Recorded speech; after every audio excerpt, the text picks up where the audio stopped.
Buenos días a todas y a todos.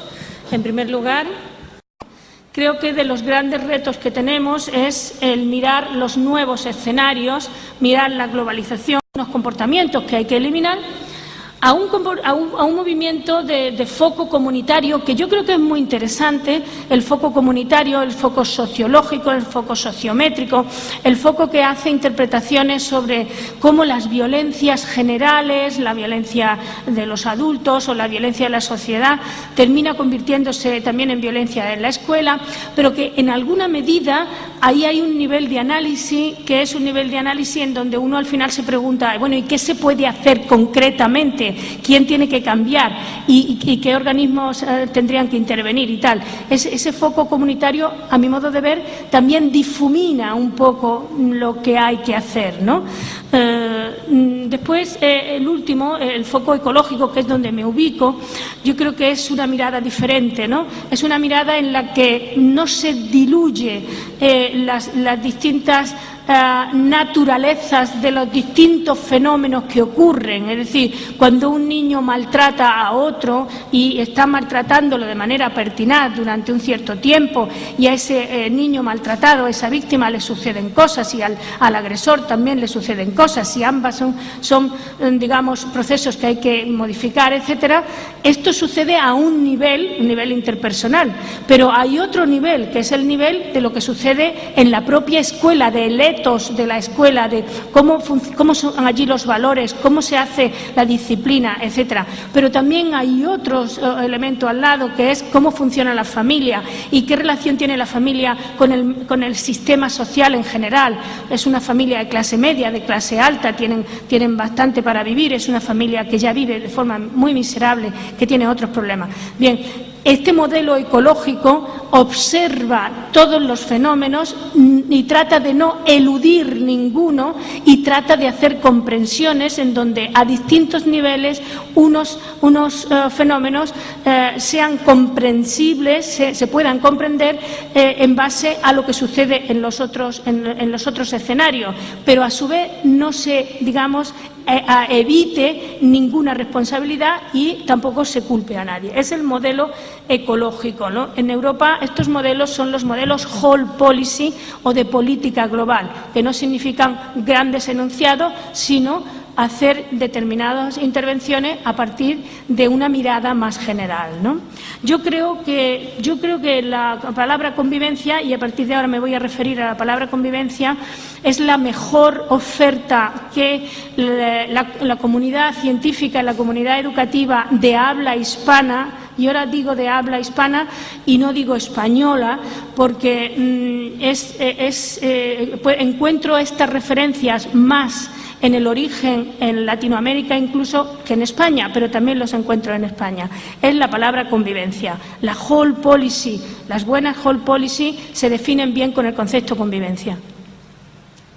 Yo creo que existe una dimensión sociopolítica, existe también una dimensión histórica que me gustaría en algún momento comentar, pero que ahora no tengo tiempo porque sería una gran digresión, del concepto convivencia. Y es que en nuestra comunidad sociopolítica la palabra convivencia está bien registrada, está bien entendida, es semánticamente completa.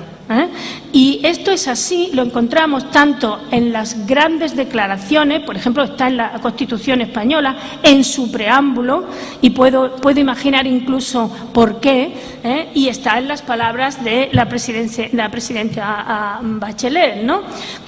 Cuando aluden a la convivencia como ese reto social general, como la gran búsqueda de una sociedad mejor, ¿no? Con este modelo, que en español vamos a nominar como modelo convivencia, se han hecho algunas intervenciones, algunos grandes proyectos a nivel europeo que han tenido bastante éxito y que este éxito ha sido perfectamente refrendado por la investigación, es decir, perfectamente evaluado. Señalo solamente unos pocos. He cogido dos lugares porque en relación a los otros dos países, además de España, creo que son muy relevantes. Los países nórdicos, Noruega y actualmente Finlandia, Suecia, Noruega y actualmente Finlandia, son países que han hecho un abordaje whole policy de gran calidad, donde los resultados de proyectos de investigación y de intervención han logrado colocarse a nivel del Estado, a nivel de la ejecución en los gobiernos, en la práctica totalidad de las escuelas. Eso me parece un éxito, además del éxito mismo del cambio, ¿no? En Reino Unido, también en los modelos de Reino Unido me parecen particularmente interesantes. En los modelos que ahora mismo se están llevando en Australia también. Y respecto de España, creo que el primer modelo que asumió la convivencia como el elemento clave, el elemento aglutinador, fue el modelo SABE, que nosotros hicimos entre el 96 y el 99 y que después llevamos a toda la región, a la región de Andalucía, que se convirtió en modelo ANDAVE, ya directamente gestionado para el Gobierno o por el Gobierno, pero con nuestro apoyo. Y después este modelo se ha extendido prácticamente a la totalidad de España, ¿no? Pero hay elementos importantes en España que también me gustaría analizar. El Defensor del Pueblo ha hecho 2 estudios, 2 investigaciones particularmente relevantes sobre el problema, ¿no?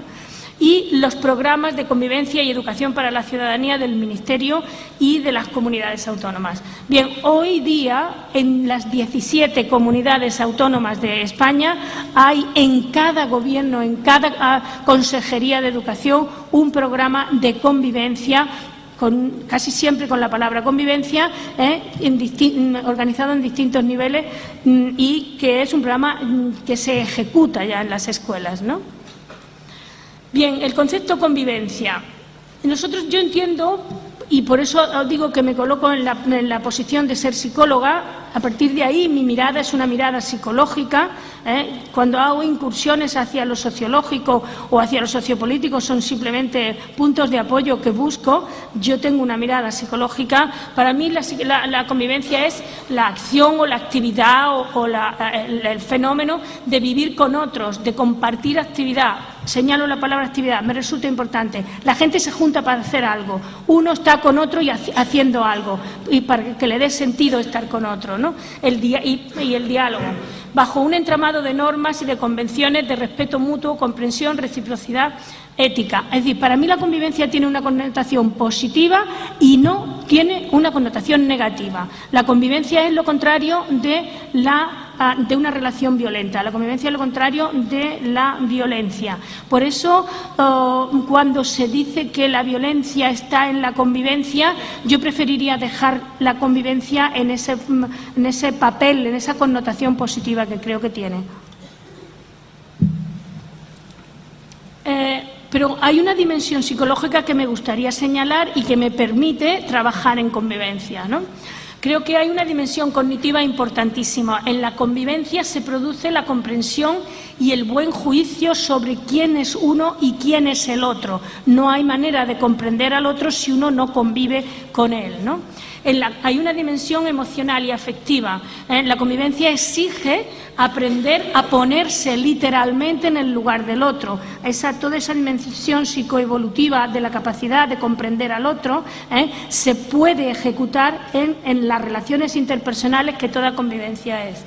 Hay una dimensión ética. Esto es importante y yo lo añado a las continuas descripciones de lo que es el bullying. El bullying es un comportamiento antiético, es un comportamiento inmoral, porque las relaciones interpersonales están totalmente sesgadas, están atravesadas por esa dimensión ética que se crea y ejercita, el criterio moral se crea y ejercita en la igualdad y en la justicia mediante la reciprocidad moral.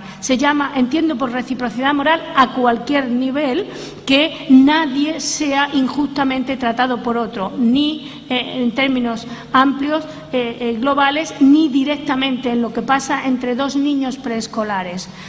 Si uno presta su cochecito al otro, espera recíprocamente que el segundo le preste el balón cuando va a jugar. Pero cuando observa que no lo hace, dice: aquí pasa algo. ¿Qué está pasando? Yo te presté, tú como no me prestaste. Y eso con 3 y 4 años ya empieza a aparecer como una de las dimensiones más importantes de la construcción del criterio moral, ¿no?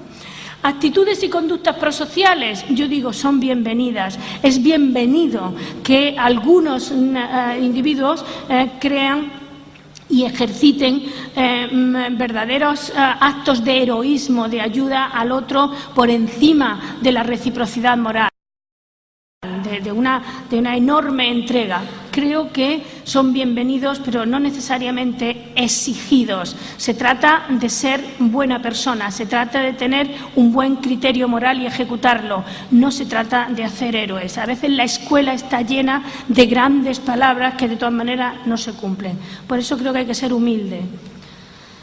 Yo creo que hay una dimensión psicopedagógica. Es decir, para mí la escuela, el cometido de la escuela es educar, instruir, socializar y formar. Y todo ello solo puede realizarse bajo un entramado de relaciones interpersonales. Es decir, la convivencia no es nada que tengamos que llevar a la escuela, está ya en la escuela. Las relaciones interpersonales tienen que ser democráticas, pacíficas, que haga que la actividad conjunta y el diálogo sean instrumentos de aprendizaje y desarrollo. De ninguna manera puede estar la convivencia a otro lado de la acción misma de enseñar y aprender. Si no se enseña y se aprende en el entramado correcto, no se aprende ni se enseña nada, ni a ser honesto, ni a aprender matemáticas. Esto es tremendamente importante para los maestros, porque de ninguna manera podemos permitir que se considere que dedicamos demasiado tiempo a la convivencia, a las relaciones interpersonales, y entonces va en detrimento de la enseñanza de las matemáticas, de la historia, de la lengua. De ninguna manera. La convivencia no es más que el entramado de relaciones interpersonales, y cuando son positivas, cuando estimulan la cooperación, entonces también se aprende mejor. Hay algo que me gustaría también comentar delante de vosotros, porque en Europa es muy importante. Es decir, los informes de la OCDE sobre la calidad de la enseñanza están estimulando los cambios en las escuelas. Los nuevos modelos competitivos, en el sentido de hacer públicos los resultados de las escuelas, hacer públicos los resultados del sistema, evaluar los sistemas. A alguna gente esto le parece que es poco menos que un capitalismo que nos invade ya y nos destruye. Bueno, no tiene necesariamente que ver. Evaluar la eficacia de los procesos es poner encima de la mesa cómo han salido las cosas, ¿no? En este sentido, en Europa estamos bastante presionados por los informes del PISA, es decir, por las evaluaciones que están recibiendo nuestras escuelas, nuestros niños y nuestros gobiernos en el sistema educativo, ¿no? Bien, pues el modelo, el programa de PISA intenta establecer, a su vez, cuáles son los elementos clave. A mí me parece particularmente relevante que se haga un cierto resumen de qué es clave y qué no es clave, porque hay que aprender muchas cosas en la escuela, pero los maestros a veces dicen: no puedo enseñar todo esto que parece que tengo que enseñar, ¿no? Bien, el concepto de competencia clave. La escuela debe hacer competente a los sujetos que van a la escuela. ¿Pero qué es una competencia clave? Las que se sustentan en la realización personal, la inclusión social, la formación para la ciudadanía activa y el empleo. Me gusta mucho esta definición de mi amigo Fernando Blanco, que fue colaborador en el diseño de las competencias clave, ¿no? Es decir, la propia educación para la convivencia ya es una expresión global de lo que son las competencias clave, ¿no? Recordad que hay 8 grandes competencias clave que se pueden sintetizar en 3 grandes competencias clave. Hacer que los sujetos tengan espíritu creativo para la comprensión, la innovación, la expresión cultural, sin discriminación ni exclusión. Capacidad y dominio para el autoaprendizaje, el proyecto personal de aprender a aprender. Y la competencia para las relaciones interpersonales, para relaciones cívicas e interculturales, autonomía, cooperación, comunicación y gestión de la vida. En mi modo de ver, eso es, a su vez, lo que debe pretender la convivencia. Así pues, en el modelo, que a partir de ahora hablaré del modelo Construir la Convivencia, donde dejaré un trocito para hablar del tema de la violencia, debemos pensar en un currículum que implique aprender a ser y estar, es decir, identidad, dominio y dominio personal, pensar, comprender y comunicar, hacer cosas y sentirse útil, a tener reciprocidad afectiva y moral para lograr tener una educación para la ciudadanía. Entiendo que todos habéis reconocido que este modelo está a su vez basado en esos grandes principios que ya expresó el informe de Delors en el 1996, ¿no? Este sería el modelo Construir la Convivencia en términos de para qué sirve, qué es un currículum escolar, ¿no? El modelo Construir la Convivencia está focalizado en aprender a aprender. Exige eficacia en el dominio de buenas actitudes y prácticas. Exige alfabetización emocional, las emociones, la vida afectiva, lo que finalmente es muy importante y muy delicado para el sujeto, no ha estado bien tratado en las escuelas. Las escuelas han trabajado mucho tiempo y a veces ineficazmente por el llamado conocimiento frío, cuando hoy sabemos que el conocimiento, como todo en la vida, es cálido, es decir, está impregnado de emoción, está impregnado de deseo, está impregnado a veces, desgraciadamente, de miedo, está impregnado de inseguridad, de baja autoestima. Bien, la escuela, en el proyecto Construir la Convivencia, debe pensar en el papel de las emociones, a enseñar a los niños a reconocer, a comprender y manejar sus propias emociones, a reconocer, comprender y ser solidario con las necesidades de los demás, a tener una vida afectiva de reciprocidad moral y valores de justicia y solidaridad. Yo no creo, como psicóloga, que los valores se puedan enseñar por arriba. Los valores solo se pueden enseñar cuando en la práctica concreta la gente respeta concretamente, el niño respeta al otro niño, el maestro respeta al niño y le habla con seguridad y le habla con dignidad y le da confianza y le da apoyo, ¿no? A todo esto creo que es tremendamente importante, desde el punto de vista psicológico, un trabajo transversal, permanente, con las dificultades emocionales del propio aprendizaje. Realmente hemos sido demasiado ligeros, demasiado fáciles a la hora de valorar la complejidad de aprender a cambiar ideas, cambiar actitudes, modificar el comportamiento. Es bastante complejo y tiene una serie de problemas que fueron muy bien descritos por el psicólogo británico Guy Claxton cuando habla de las 3 R's, de las 3 grandes dificultades emocionales, la resistencia, la reflexión y la resiliencia. Bien, no me detendré mucho, pero para mí esta es la base interior psicológica de una educación para la convivencia. Claro, hay riesgos y de entre los riesgos yo solamente voy a puntuar muy brevemente 2, el conflicto y la violencia, y me detendré un poquito más en el bullying porque creo que es un poco más el motivo de esta reunión, ¿no? El conflicto es un elemento positivo, tanto el conflicto psicológico personal, el conflicto cognitivo, como el conflicto interpersonal. La escuela tiene que aprender a manejar los conflictos, tiene que manejar los conflictos de manera pacífica, dialogada, pero no puede expulsar los conflictos de la escuela ni la sociedad. El conflicto es inherente a la naturaleza humana.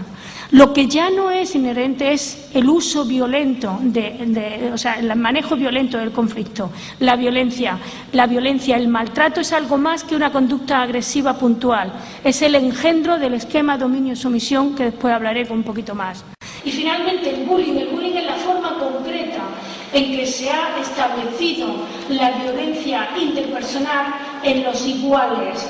El concepto de iguales, no me da tiempo a hablar de esto, pero después si hacéis preguntas me gustaría detenerme. La escuela ha vivido al margen de la importancia de los iguales como ecosistema de aprendizaje y desarrollo. Y sin embargo es entre los iguales donde se crean los grandes principios éticos, las costumbres, las modas, la manera de ser de los niños y de los jóvenes, ¿no? Bien. Un fenómeno que es común a todas las escuelas, de todas las clases y de todos los lugares es el bullying, que es en lo que es la violencia interpersonal entre iguales, que además de dañar a los individuos, destruye la convivencia. Hay o puede haber violencia entre desiguales, y quiero insistir en que esta es más grave, que cuando el más fuerte, el poderoso, el padre, el maestro, el que tiene poder, ataca injustificada y gratuitamente al inferior, al que no tiene poder, al que depende, esa violencia es todavía más grave. Así que no vayamos a creer que, aunque la violencia interpersonal entre iguales, es decir, el bullying es muy presente en las escuelas, esto no significa que el otro no exista. Es decir, todavía hay escuelas y maestros que son injustificadamente violentos con sus niños, y padres y familiares que maltratan y acosan a sus hijos, ¿no? Pero hay o puede haber violencia entre iguales cuando se rompe el esperable esquema de reciprocidad moral. Por eso me he querido detener un poquito, es decir, cuando alguien está esperando que el ser saludado, y no solamente no es saludado, sino que es ignorado, digamos, no tiene mucha importancia. Sí tiene importancia, porque me está tratando de manera desigual, y cuando alguien espera que no le rompan los cuadernos y se los rompen sistemáticamente, me está atacando. Bien, eso es violencia, eso no es un conflicto. Un conflicto es cuando dos hacen las cosas tan mal que no se entienden y tienen alguna posibilidad de, en diálogo, en mediación, eliminar ese malentendimiento, ¿no? Cuando hay un ataque injustificado, prolongado, de uno hacia otro, sea un grupo, sea un individuo, estamos hablando de violencia. Hay que seguir hablando de violencia, porque no vale ocultarla, porque la violencia interpersonal y la violencia existe. Características generales, esto está muy conocido, así que pasaré por deprisa, ¿no? Hay intencionalidad mantenida de dañar, hay desequilibrio de poder físico, psicológico, social, hay persistencia en la agresión y la dinámica relacional, y hay perversión moral. Si hay todo esto y dura en el tiempo, estamos ante un fenómeno bullying que cursa al menos con tres grandes roles frente al rol de no agresor, ¿no? La víctima, el agresor, víctima agresiva puede ser también un tipo de víctima, y espectadores. La dinámica de entre los tres mantiene el fenómeno. Cuando uno de los elementos cambia esa dinámica, el fenómeno se detiene. Y el fenómeno se detiene, y entonces ocurre que no hay tanta violencia en las escuelas como alguna propaganda y algunos sensacionalistas quieren insistir, ¿no? No hay muchos niños que son a veces agredidos durante 3 o 4 días y que logran salir de esa situación porque piden ayuda, porque se fortalecen, porque enfrentan al agresor, y entonces se produce una cierta resiliencia, una cierta competencia social frente a la agresividad, ¿no? Y así resulta que, aunque se describe como entre el 20, el 25, el 30 y a veces el 40% de fenómenos de presencia del bullying en las escuelas, solo entre el 5, el 10, el 15, depende de en qué países, puede llegar al 20, estamos hablando de verdadero bullying o de verdadera violencia interpersonal mantenida en el tiempo. Este esquema, ya muy antiguo, histórico, ahora se está complejizando. Ahora que estoy investigando sobre todo el cyberbullying y el dating violence, he complejizado mucho el modelo teórico, pero este es el esquema tradicional. Víctima y agresor mantienen entre sí una fuerte relación emocional verdaderamente patológica. Patológica porque destruye a la víctima, y patológica porque hace impune al agresor, lo cual lo va convirtiendo progresivamente en un futuro predelincuente o delincuente, y también una fuerte psicopatología está añadida, ¿no? Pero entre los dos se da un esquema de dominio-sumisión. Este es el problema, el esquema de dominio-sumisión. El esquema por el cual uno cree que tiene la fuerza de no ser recíproco moralmente. Y hay un problema que es la ley del silencio. Como los espectadores, los profesores, los otros niños, que todos saben que existe el problema del bullying y que saben perfectamente quién es el agresor y quién es el agredido, sin embargo, callan, mira para otro lado. Este es un esquema que sirve para todas las violencias. Cuando sabemos que hay una guerra injusta, cuando sabemos que alguien está siendo agredido, ignorado, maltratado, y no hacemos algo, y no lo ponemos de manifiesto, y no lo decimos, estamos siendo, de alguna manera, estamos siendo espectadores pasivos que miran para otro lado. Cuando los espectadores dejan de ser pasivos, por eso en todos los programas de intervención conviene trabajar con los espectadores para que los espectadores tengan su papel de no tolerar que exista esa violencia. Sabéis que algunos programas exitosos de intervención, por ejemplo, el programa que lleva el profesor Roland en la Universidad de Stavanger, en Noruega, le llama así tolerancia cero. A mí me parece un poco exagerada la expresión, pero sería algo así como: en esta escuela no vamos a tolerar que nadie agreda de manera pertinaz a otro. Bien, consecuencias del bullying, no voy a entrar en detalle. El problema es la victimización. El problema es que el sujeto, como alguien ha dicho aquí antes en la mesa, que el sujeto que sufre bullying durante un tiempo prolongado es un sujeto que se queda marcado, y se queda marcado como víctima. Es un sujeto que tiene dificultades después para hacer el resto de las cosas importantes que tiene que hacer en su desarrollo, ¿no? Son víctimas que están normalmente cargadas de una psicopatología, como un nivel más alto de neuroticidad, un nivel más alto de inadaptación, etcétera, ¿no? Depende de a medio, largo y plazo que estemos hablando. Pero el problema más grave es el problema de los agresores. Mantener a los agresores durante mucho tiempo en su papel de impunidad destruye francamente las posibilidades de convertirse en un ciudadano adaptado. Es decir, y hay que tener en cuenta una cosa: los programas de intervención todos tienen más éxito con las víctimas que con los agresores. Los agresores son muy difíciles de reeducar, porque en cuanto se mantiene durante bastante tiempo la impunidad, los rasgos de comportamiento autoritario, de comportamiento sin empatía, sin cuidado del otro, realmente se mantienen mucho tiempo en el agresor. Agresores victimizados es muy interesante. En las investigaciones que yo he hecho en los países latinoamericanos, sobre todo en 2 estudios, uno que hice para 4 países centroamericanos y uno muy específico para Nicaragua, encontré este perfil muy abundante. ¿Qué está significando esto? Está significando una gran confusión en el rol. Está significando que hay muchos niños que agreden, pero que también son agredidos y que sufren terriblemente porque son bastante incompetentes socialmente, porque no saben muy bien cómo abordar las tareas sociales que tienen que haber, ¿no? En todo caso, hay siempre una lectura emocional del fenómeno que hace la víctima. Quiero decir con esto que fortalecer la competencia social, el fortalecimiento emocional de las víctimas es siempre una buena medida. Riesgos que hay a partir del bullying y de todo lo que hemos aprendido a partir del bullying. Bueno, sabemos que el microproceso cognitivo-emocional del desenganche moral, es decir, la desarticulación entre lo que pienso y lo que siento, es un verdadero riesgo psicológico.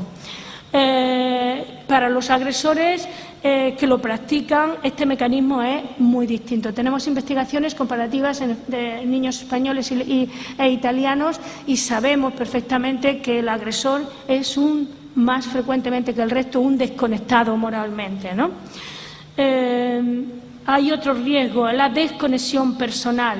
Y con esto solo señalar que la nueva dimensión del fenómeno bullying, el cyberbullying, que empieza a partir de la incorporación de los jóvenes a las nuevas tecnologías de manera tan masiva como está siendo, bien, ahí está el riesgo de modificar el factor contextual próximo y incluir el uso de las tecnologías para seguir haciendo violencia entre iguales, normalmente, que se debe llamar así también, cyberbullying, ¿no? Que está aumentando y mientras que el bullying tradicional está disminuyendo. Está el riesgo de la desconexión cultural, la globalización, la pluriculturalidad y sobre todo el tema de la pobreza. Yo últimamente, cuando hablo por allí, por Europa, siempre digo que tenemos una ciencia eurocéntrica, ¿no? No nos damos cuenta de que en general Europa tiene unos niveles económicos altos, que está recibiendo inmigración, que tenemos problemas de inadaptación en las escuelas, etcétera, a causa de la inmigración, pero eso nos debe hacer pensar que existen países ricos y países pobres y que en la pobreza, en la miseria, de alguna manera la violencia encuentra anida más, ¿no? Bien, el gran riesgo de la desconexión cultural con motivo de la inmigración y el acceso a la democracia que estimula el desencuentro entre las culturas, ¿no? La desconfianza entre las religiones, la violencia racista. Es decir, ojo que la violencia, incluso sin salirse del esquema dominio-sumisión y del esquema psicológico, nos permite comprender hasta qué punto, más allá del bullying, existe también una violencia racista, existe una violencia de exclusión social y que tiene el mismo esquema. Hay uno que sufre y otros que están infringiendo injustificadas en el dating, es decir, en el cortejo juvenil, ¿no? Es un ejemplo de cómo se transfiere a otros escenarios, ¿no? Bien, a partir de aquí, y ya creo que me quedan como 10 minutos así, voy a sintetizar un poquito las dimensiones del modelo Construir la Convivencia. Bien, desde un punto de vista epistemológico, por así decir, nosotros vamos a considerar, frente a la conducta agresiva o frente a la agresión, la violencia como una construcción social. Es decir, no tenemos ningún problema con aquellos investigadores, sobre todo los nuevos la nueva psicología de la neurociencia cognitiva, que saben, que dicen, que expresan hasta qué punto hay una cierta predeterminación, llamémosle biológica o de funcionamiento del cerebro. No hay ningún problema epistemológico en ese sentido. La violencia es un fenómeno social y la agresividad es un fenómeno natural. La agresividad se educa, la agresividad se modula, la agresividad hace que los individuos terminen siendo asertivos, defensores de su propia identidad, solidarios, compañeros. Es decir, no tenemos que eliminar la agresividad de nuestro background natural, pero lo que no tenemos es que tolerar la violencia. Si analizamos la violencia en este sentido como una construcción social, no tendremos ningún problema epistemológico, ¿no?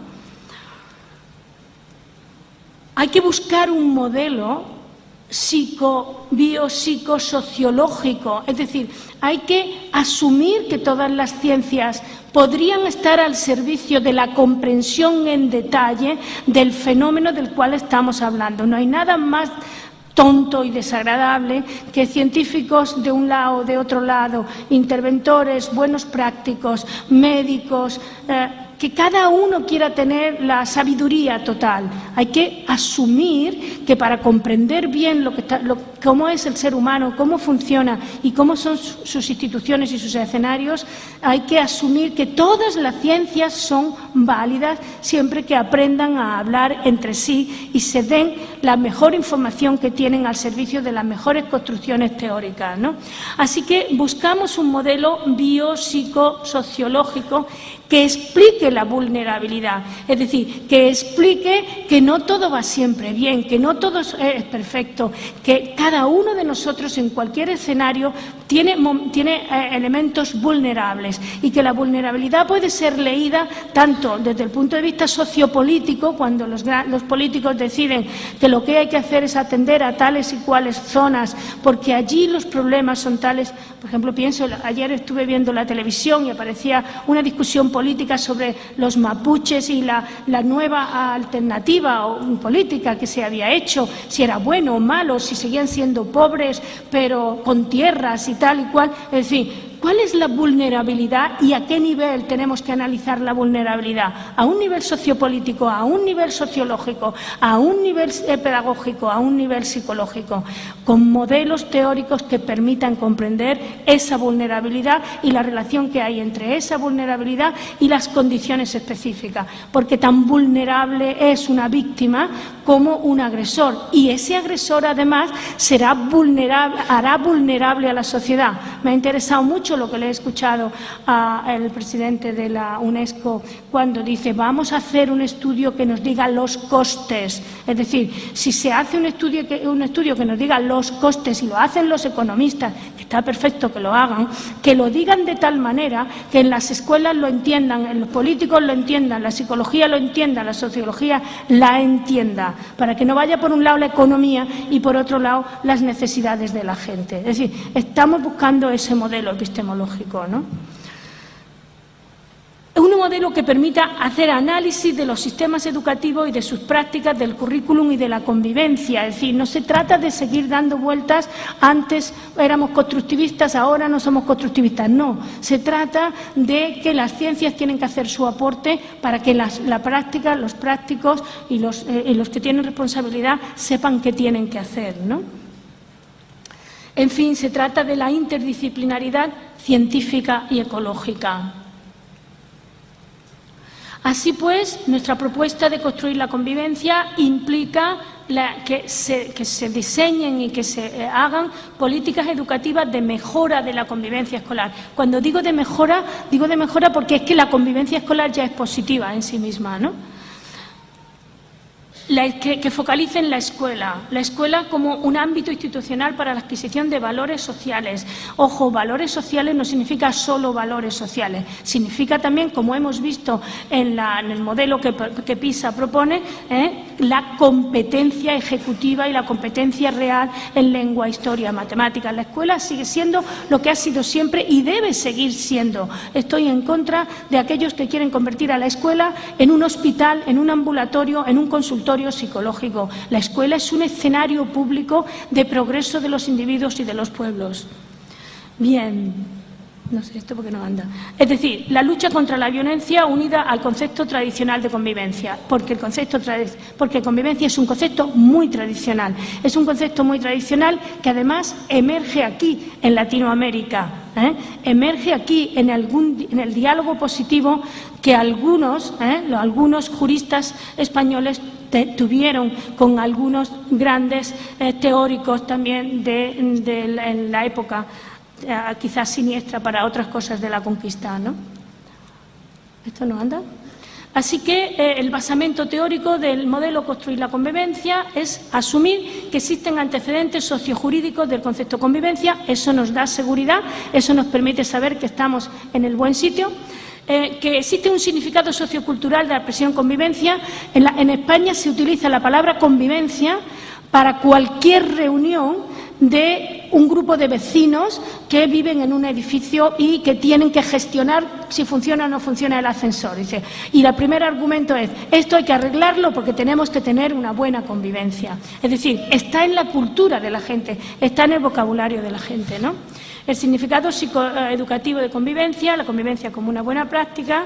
La convivencia entrena la competencia social positiva y yo simplemente pongo el ejemplo del proyecto SABE que se hizo bajo mi dirección en la ciudad de Sevilla, que se generalizó en toda la región y que ahora está generalizado en España, ¿no? El modelo Construir la Convivencia permite trabajar a los tres grandes niveles que siempre han dicho que se debe trabajar las ciencias sociales, al nivel de primaria, optimizando las condiciones sociales generales. Una escuela miserable no enseña a vivir dignamente, así que hay que intervenir a nivel primario. A nivel secundario, estableciendo políticas preventivas ante los distintos tipos de riesgo a nivel escolar, pensando en el currículum, la disciplina, en la gestión con los factores de riesgo, etcétera. Y a nivel terciario, es decir, intervenir directamente cuando hay ya violencia, intervenir con buenos programas de paliativos de eliminación de la violencia, ¿no? Claves importantes de actuación para cualquier diseño, en mi modo de ver, es no perder de vista que hay que medir, que hay que evaluar lo que hay, hacer algo y después volver a evaluar. Los programas exitosos de intervención siempre son programas que toman conciencia de cómo es la situación antes y cómo es la situación después, ¿no? Hay que involucrar a todos los agentes a su distinto nivel y de manera diferente, profesorado, alumnado, familias, comunidad.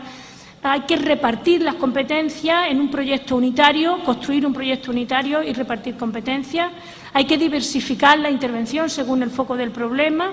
Hay que sostener la ejecución. No valen para nada los programas que empiezan hoy y dentro de un año ya se abandonan porque hemos cambiado de político y ahora no quiere que se llame su programa lo mismo que se llamó el programa de la oposición, ¿no? Bien, el SABE tuvo éxito objetivamente en todas estas medidas, ¿no? Y muy brevemente, lo que me enseñó el SABE es la necesidad de trabajar desde una perspectiva ecológica, curricular, global y comunitaria, y la necesidad de implicar siempre a todos los agentes. Concluyendo, la investigación ha privilegiado para ser investigado el fenómeno bullying, del que hemos aprendido el mecanismo de la violencia interpersonal, y esto es un aprendizaje importante. Organismos supranacionales han apoyado, pero no es suficiente. Hay una gran tarea común para educar para la paz global bajo el paradigma cosmopolita. Cuando digo el paradigma cosmopolita, y después si en las preguntas o eso sale, quiero decir el paradigma cosmopolita desde el punto de vista económico, social y jurídico también. Nuevos riesgos están exigiendo interdisciplinaridad, porque hay factores macro como la globalización, la inmigración, las tecnologías de la comunicación. Todo ello hace que sea un mundo global e interconectado y, por tanto, el bullying ha dejado de ser solo bullying y se ha convertido en ciberbullying. Hay factores microculturales como la transferencia del esquema dominio-sumisión a nuevos escenarios. Un ejemplo de ello es el dating, pero seguramente hay muchos más, ¿no? El modelo Construir la Convivencia y los modelos Whole Policy en general se destacan como exitosos porque analizan la vulnerabilidad y enfocan directamente a la red de iguales, la importancia de lo horizontal en la escuela. La escuela puede y debe asumir riesgo de la presión del grupo, la presión de los iguales. No era el momento de hablar de ello, pero además algunos colegas van a hablar de ello. La importancia del grupo como lugar donde se refugian las emociones negativas, donde se refugia el miedo, donde se refugia el fracaso, las pandillas, las maras. Esto lo he aprendido mucho aquí, porque en España no teníamos este fenómeno cultural, desgraciadamente también de las culturas, por lo menos centroamericanas, ¿no? La propuesta Construir la Convivencia para prevenir la violencia y educar en los valores y en la ciudadanía cosmopolita. Aquí os dejo algunas de las aportaciones científicas que están soportando el modelo. Literalmente son trabajos estrictamente científicos. Y aquí algunos de los trabajos educativos o de los programas que estamos haciendo y que hemos hecho a lo largo de nuestro tiempo. Y os dejo el último librito, y le hago propaganda a mi amigo José Antonio, con el cual, y para una editorial argentina, hemos hecho también para celebrar esto que aquí estamos celebrando, este libro que se llama Los derechos humanos en la educación y la convivencia, en donde mi participación en realidad ha sido algo parecido a lo que os he contado hoy, pero bueno, bastante focalizado al papel psicológico en estos temas, ¿no? Y gracias por vuestra atención. Aquí estoy si queréis hacer preguntas y debatir y tal.